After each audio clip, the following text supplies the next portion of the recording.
അതുപോലെ തന്നെ സിനിമ കണ്ടിട്ട് സിനിമയെ നിശിതമായി വിമർശിക്കുന്ന ഒരാളാണ്. അത് അച്ഛൻ്റെ സിനിമയായാലും ശരി, ഏട്ടൻ്റെ സിനിമയായാലും ശരി, അത് വിമർശനാത്മകമായിട്ട് കാണുന്നൊരു കക്ഷിയാണ്. ഞാൻ ആദ്യമായിട്ട് സംവിധാനം പഠിക്കാൻ വരുന്നത് എൻ്റെ സിനിമയിലാണ്. എല്ലാ കാര്യത്തിലും ഇടപെടും. ആർട്ട് ഡയറക്ടർ കൂട്ടത്തിലുണ്ടാവും, ആർട്ട് ഡയറക്ടർ അസിസ്റ്റൻസിൻ്റെ കൂടെ അവരുടെ വർക്കിലുണ്ടാവും. ചിലപ്പോൾ യൂണിറ്റിലെ ആൾക്കാരുടെ കൂടെ ഉണ്ടാവും. യൂണിറ്റിൽ നിന്ന് അവൻ എടുത്തിട്ട് ഈ ലൈറ്റും കാര്യങ്ങളും എടുക്കുന്നത്. അങ്ങനെ സകല മേഖലകളിലും അവൻ നല്ല ഓടിച്ചാടി പ്രവർത്തിക്കാറുണ്ട്. എനിക്ക് നിന്നോട് ചോദിക്കാനൊരു ചോദ്യം, മലയാളത്തിൽ നീ ആദരിക്കുകയും ഇഷ്ടപ്പെടുകയും ചെയ്യുന്ന ഒരുപാട് സംവിധായകന്മാർ അച്ഛൻ്റെ ഫ്രണ്ട്സായിട്ടുണ്ട്. അപ്പോൾ അവരോടത്തൊന്നും പോകാതെ നീ എൻ്റെ കൂടെ മാത്രം ഡയറക്റ്റ് അസിസ്റ്റൻ്റായിട്ട് വർക്ക് ചെയ്യണമെന്ന് ആഗ്രഹിച്ചത് എന്താണ് എന്നൊരു ചോദ്യമാണ് എനിക്ക് നിന്നോട് ചോദിക്കാനുള്ളത്. അവർ കുറേ കാലമായിട്ട് ചോദിക്കണമെന്ന് ആഗ്രഹിച്ചിരിക്കുകയായിരുന്നു. JB ജംഗ്ഷൻ ഉള്ളതുകൊണ്ട് മാത്രം ചോദിച്ചത്. നടന്നു. എന്തിനാണ് അമ്മാവനെ പോയി പിടിച്ചെന്ന്? അല്ല, എന്നെ ആക്ച്വലി ഞാനിത് അതിനിടയിൽ ഞാനൊരു ഷോർട്ട് ഫിലിം ചെയ്തിരുന്നു.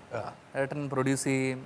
ഇത് ഞാൻ ഒരു 2010 വിനീതിൻ്റെ അടുത്ത് 50,000 1 ലക്ഷം രൂപ മേടിച്ചല്ല? അതെ അതെ 50,000 അതെനിക്കറിയാം. 50,000 കൊണ്ട് തീർക്കാമെന്ന് പറഞ്ഞ ശേഷം പിന്നീട് അത് 1 ലക്ഷമാക്കി. പിന്നീടും പോയി കാലിൽ വീണ് കരഞ്ഞു പിടിച്ചിട്ട് വീണ്ടും 50,000 മേടിച്ചിട്ട് ഗോവ യാത്രയുണ്ടായിരുന്നു സാർ. അതിന് വേണ്ടിയിട്ട് ഒരു 50,000 കൂടെ ചോദിച്ചു. ശരി. അപ്പോൾ മൊത്തം 50,000 തീർന്നു. പിന്നെ 1 രൂപ ഞങ്ങളുടെയൊക്കെ ബാക്കിയുള്ള ചെലവും കാര്യങ്ങളും. എങ്ങനെയുണ്ട് ഇപ്പം? അജു വിചാരിക്കില്ല ഇങ്ങനെ തന്നെയാണല്ലോ പ്രൊഡക്ഷനിലും പൈസ ഇല്ല. ഞാൻ 94 ദിവസം ഞാൻ ഉണ്ടായിരുന്നു സെറ്റ്. മാമൻ്റെ കൂടെ ഞാൻ ഈ പറഞ്ഞ പോലെ മാമൻ കഥ പറയുമ്പോൾ കഴിഞ്ഞ് 916 ഇത് തുടങ്ങാൻ പോകുന്ന സമയത്ത് ഇപ്പം നമുക്ക് ഏറ്റവും ആക്സസ് ഉള്ള ഒരാളുടെ അടുത്ത് ചോദിക്കുക. എനിക്കപ്പോൾ അച്ഛൻ്റെ ഈ പറഞ്ഞ സുഹൃത്തുക്കളെ ഇൻഡസ്ട്രിയിലുള്ള ആൾക്കാരൊന്നും നമുക്കൊരു പേടി ഉണ്ടാവുമല്ലോ അവരുടെ അടുത്ത് ചോദിക്കാൻ, എങ്ങനെ അസിസ്റ്റ് ചെയ്യാൻ പറ്റുമോ എന്നൊക്കെയുള്ള. അപ്പം ഞാൻ ആരോടും ചോദിച്ചില്ല. അപ്പം മാമൻ്റെ അടുത്താണ് ഞാൻ ഒരാളുടെ അടുത്ത് ചോദിച്ചിട്ടുള്ളൂ. മാമൻ്റെ അടുത്ത് ചോദിച്ചു, മാമൻ വരാൻ പറഞ്ഞു. പിന്നെ ആ സമയത്തൊക്കെ ഞാൻ ആക്ച്വലി ഭയങ്കര ഉഴപ്പനായിരുന്നു. മാമൻ കള്ളം പറഞ്ഞിരിക്കുക അല്ലേ? അല്ല, മോഹൻ സാർ അങ്ങനെ പറയില്ല. ആ സമയത്ത് ഇപ്പൊ എല്ലാരോടും ഒരേപോലെ ഇടപെടുന്ന ഒരു ശീലമുള്ള ഒരു വ്യക്തിയാണ്.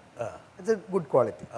അല്ലാതെ ഇപ്പം സാറി ഞാൻ നിർബന്ധിച്ച് ഉടുപ്പിച്ചത് ഈ വെള്ളമുണ്ട് ഇവിടെ വന്നിറങ്ങിയ കോലം കണ്ടായിരുന്നെങ്കിൽ ഇവിടെ ഇരുത്താൻ പറ്റില്ല. അദ്ദേഹത്തിന് അങ്ങനെയുള്ളൊരു അത് നല്ല ക്വാളിറ്റി ആയിട്ടാണ് കാണുന്നത്. പക്ഷെ അജുനെ പോലെ അങ്ങനെ വെൽ ഡ്രസ്ഡ് ഒന്നല്ല. എന്ത് ചെയ്യാനാ? എൻ്റെ ഒരു ഫാഷൻ സെൻസ് ഇല്ല. പക്ഷേ ഇതൊരു സിനിമ ഒരു വിശാഖ പറഞ്ഞുള്ള എനിക്കറിവാണ്. അതായത് വളരെ ഒരു ധൂർത്തനായിരുന്നു എന്ന്. വളരെ ചെറുപ്പത്തിലെ പണ്ട് ഞാനൊരു ധൂർത്തനായിരുന്നു. ധൂർത്തുപുത്രൻ. സ്വന്തമായിട്ട് കാശ് ഉണ്ടാക്കാൻ തുടങ്ങിയപ്പോൾ അത് അദ്ദേഹം വിട്ടു. അച്ഛനും അതേ വഴിയിലാണ്. കാരണം ഞാനത് പടം ചെയ്തുകൊണ്ടിരുന്ന സമയത്ത് എനിക്ക് ഒരു ഐഡിയ ഇല്ല. നമ്മൾ അച്ഛൻ്റെ കൂടെയുള്ള സമയത്ത് നമ്മൾ സെറ്റുകളിലൊന്നും പോയിട്ടില്ല.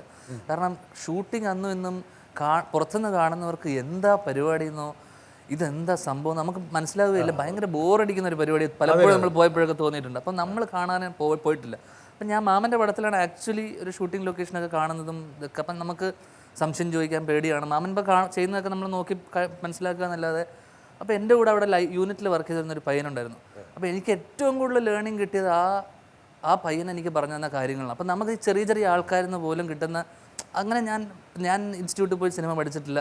ഒറ്റ പടത്തിലേ ഞാൻ അസിസ്റ്റ് ചെയ്തിട്ടുള്ളൂ. പഠിച്ചിട്ടില്ല.